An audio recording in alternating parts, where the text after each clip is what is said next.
Hey guys, welcome back to Geared Forward. My name's Paul, and today we're taking a look at the Victorinox Explorer, a 91mm Sasami knife that is raring to go on adventures.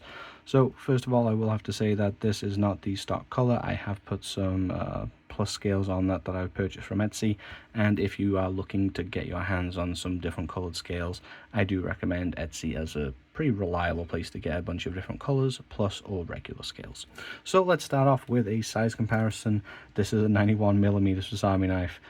This is the 58mm classic. That's all we really have for sizes. Doing Sasami knives is really easy.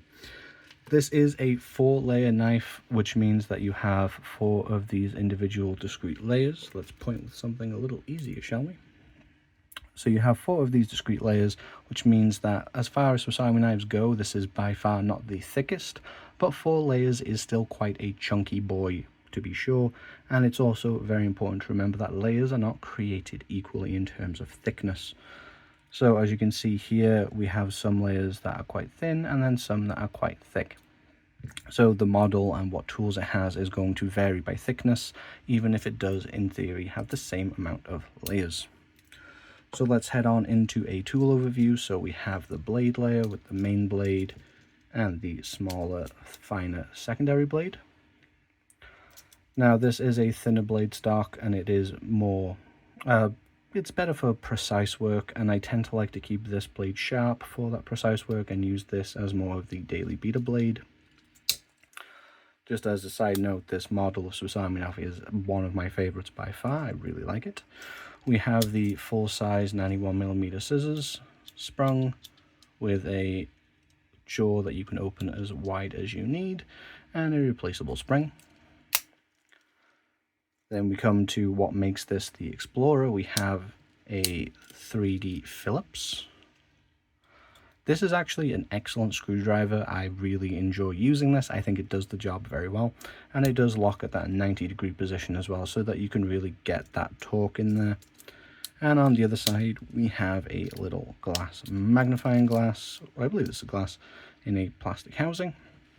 Let's give you a little demonstration of that. So this is a Lumitop EDC 01. Serial number is pretty small. See, I can do this on camera. Ooh. There you go.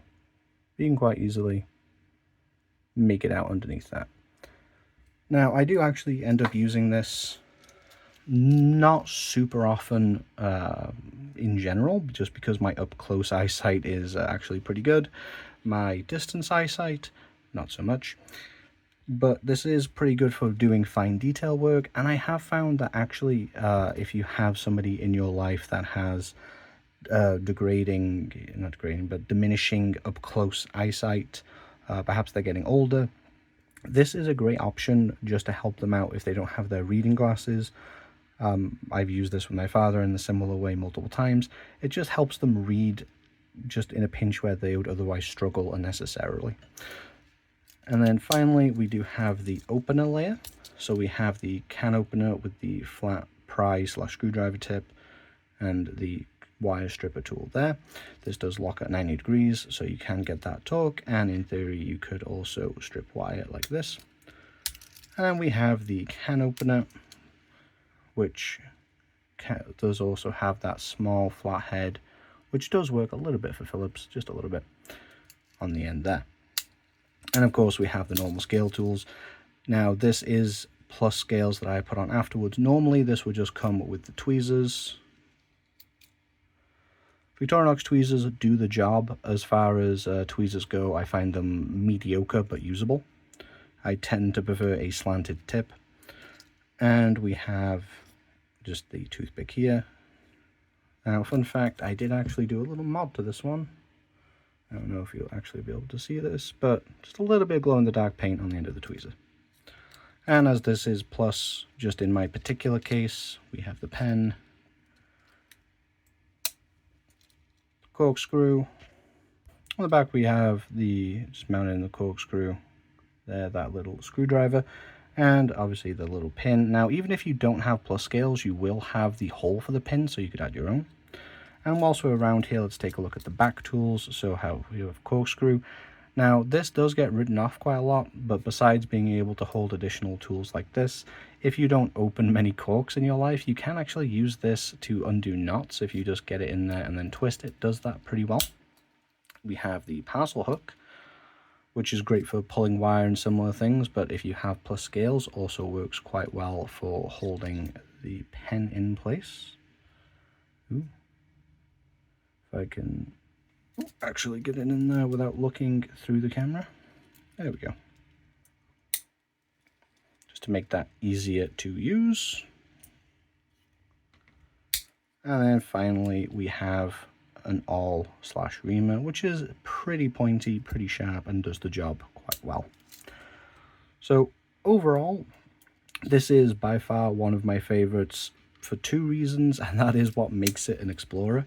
I think that the Phillips head is very, very useful. And I think that it's important that this is only a 4-layer with the Phillips, because it means that it's not too thick to actually be comfortable to use as a screwdriver. When you start getting to the Swiss Army knives that have more layers, they're significantly thicker, it gets increasingly awkward to use it comfortably as a screwdriver. I find that 4 layers is actually a pretty nice balance for that, so you can actually still use it quite comfortably. And again, with that ability to just get a little bit of extra torque, it's quite nice. And even if I don't use it a whole lot, I do find having a magnifying glass both really satisfying and useful, because it's not a tool that you can really replicate that easily with other things, whereas you could, maybe get by without scissors sometimes if you have a knife, and vice versa. A bottle opener you could do many ways, that kind of thing. It is something that I do like carrying, and I typically carry this in an organizer alongside a Leatherman Bond, so I have pliers, that kind of thing. It's just a really well-rounded Swiss Army knife that I could really recommend for EDC for a lot of people.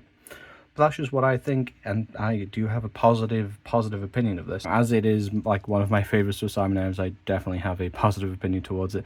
But what do you think of the Explorer? Would you rather change up the tools a little bit? How much do you think you would actually use the magnifying glass? Let me know in the comment section down below. And whilst you're out there, I would really appreciate if you hit that like and subscribe button. It really does help the channel out. And if you would like to support the channel more directly, please consider hitting that Patreon or YouTube membership up, where you can get benefits such as early access to videos. But that's it. I've been Paul. This has been the Victorinox Explorer, and I hope you have a wonderful rest of your day.